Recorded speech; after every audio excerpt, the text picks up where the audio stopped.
Hello, কি অবস্থা সবার? কেমন আছেন? আশা করি সবাই ভালো আছেন। তো আমিও ভালো আছি।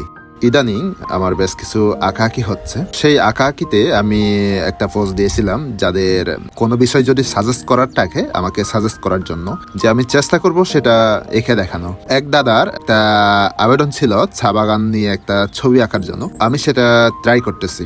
এখানে আমি চা বাগানের যে বিষয়বস্তু আছে সেটা আমি আগে থেকেই এঁকে রেখে এখন আমি কালার করা শুরু করে দিলাম। আপনারা এখানে দেখতেই পাচ্ছেন যে আমি কালারগুলো কিভাবে করে নিচ্ছি। আজকে কিন্তু কালার প্যালেটটা একেবারে পরিষ্কার দেখা যাচ্ছে, কারণ অ্যাটলিস্ট আমার পুরানো ঢেলে রাখা কালারগুলো কিন্তু শেষ করতে পারছি। তো সেই দিক দিয়ে একটু ভালো লাগতেছে। এখন নতুন কালার দিয়ে আঁকতেছি। এখানে দেখতে পাচ্ছেন যে আমি প্রথমে কালারগুলো দিয়ে ফোরগ্রাউন্ডের কাজগুলো করতেছি, পরে ব্যাকগ্রাউন্ডের কাজগুলো আমি ধীরে ধীরে করে ফেলবো। সেটার জন্য প্রথমে ফোরগ্রাউন্ডের কাজগুলো করে আমি একদম কাছের থেকে দূরের কাজগুলো করব। জল রঙের নিয়ম হচ্ছে দূরে থেকে কাছের দিকে কাজ করা, আর আমি করি তার উল্টো। তো সবসময় যে উল্টোভাবে করি সেটা কিন্তু না, মানে আমি আমার সুবিধা মতো কাজ করি। আমার একটা বিষয় হচ্ছে, আমি যদি ফোরগ্রাউন্ডের কাজগুলো আগে আগে করি তখন ব্যাকগ্রাউন্ডের কাজটা আমার করতে অনেক সুবিধা হয়।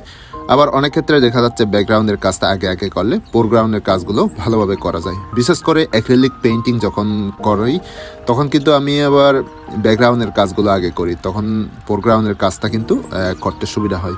তো ওয়াটার কালারের ক্ষেত্রে কিন্তু তার উল্টোটাই করি, তখন আগে আগে ফোরগ্রাউন্ডের কাজগুলো করে পরে ব্যাকগ্রাউন্ডের কাজগুলো করি। আমি প্রথমে একদম কালারের পাস্তে কালারগুলো ইচ্ছে মতো এদিক সেদিক দিয়ে দিচ্ছি। তো আমার ভিডিওটা একটু পাস্ট করা, কারণ আমি এখানে প্রায় 40 মিনিটের মতো এঁকেছিলাম, যার কারণে অনেক লম্বা হয়ে গেছে। 40 মিনিটের ভিডিও দিলে পুরা আপলোড করতে লং টাইম লাগে, সেজন্য ভিডিওটা আমি কেটে কুটে একটু ছোট করে দিলাম। এখানে দেখতে পাচ্ছেন দূরের গাছগুলোতে আমি কিছুটা নীলাভ সবুজ রাখবো। তো কাছেরটা হচ্ছে ওয়ার্ম কালার আর দূরেরটা হচ্ছে একটু কুল কালার। আপনারা যারা ছবি আঁকেন আপনারা সবাই এই শব্দগুলোর সাথে পরিচিত, যে কালার পার্সপেক্টিভ। কালার পার্সপেক্টিভ হচ্ছে দূরের গুলো কুল কালার আর কাছের গুলো হচ্ছে ওয়ার্ম টোনের কালার। আর আপনারা কোনটা কুল কালার কোনটা ওয়ার্ম কালার এগুলো কিন্তু আপনারা ভালো করে জানেন যারা ছবি আঁকাআঁকি করেন। নীল থেকে সবুজ বা এগুলো হচ্ছে কুল কালার, আর হলুদ কমলা লাল এগুলো হচ্ছে ওয়ার্ম কালার। সেইভাবে হচ্ছে ওয়ার্ম কালার সবসময় কাছে ইউজ করতে হয়, আর যত দূরে হবে তত একটু নীলাভ হয়ে যাবে। আপনারা যখন দূরে কোথাও ঘুরতে যাবেন তখন খেয়াল করবেন যে দূরের গাছপালা বা দূরের সবকিছু কিন্তু একদম নীলাভ দেখাচ্ছে, আর কাছে আমরা যেভাবে কালার দেখতে পাই আর সেভাবে হচ্ছে কালারগুলো তখন ওয়ার্ম টোনের থাকে। কাছের কালারের ক্ষেত্রে সেজন্য সবসময় ওয়ার্মটা ইউজ করতে হয়। শুধুমাত্র একটা কালারই আছে যেটা কাছে এবং দূরে, মানে আমরা সব জায়গায় একই রকম কালার দেখি, আর সেটা হচ্ছে লাল, রেড কালার।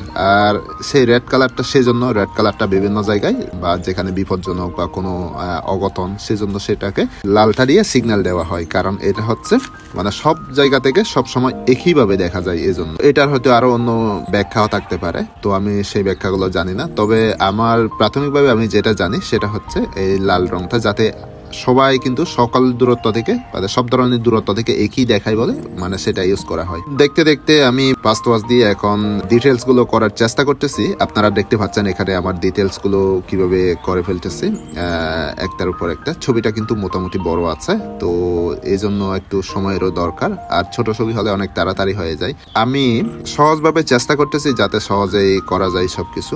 আর এগুলো ডিটেলস করতে গেলে একটা ছবির পেছনে প্রায় 1.5-2 ঘন্টা তো ব্যয় করতে হবে, যেহেতু সাইজে বড়।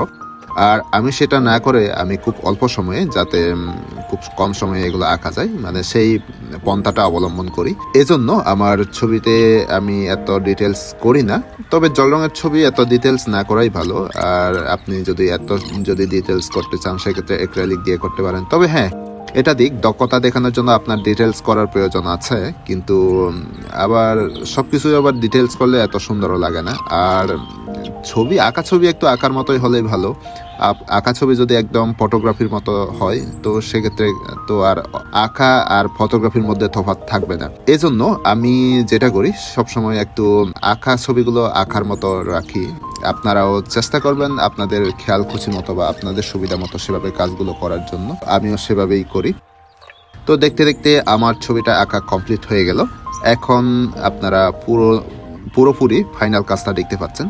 তো কেমন হলো সেটা একটু সবাই মন্তব্য করে কমেন্ট করে জানাবেন।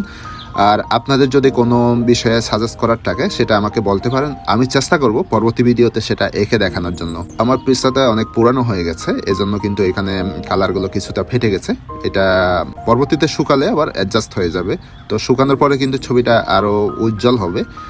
তো আজকের মতো এইটুকুই, পরিশেষে আবার নতুন কোনো ভিডিওতে কথা হবে। তো আজকের মতো এখানেই, টাটা।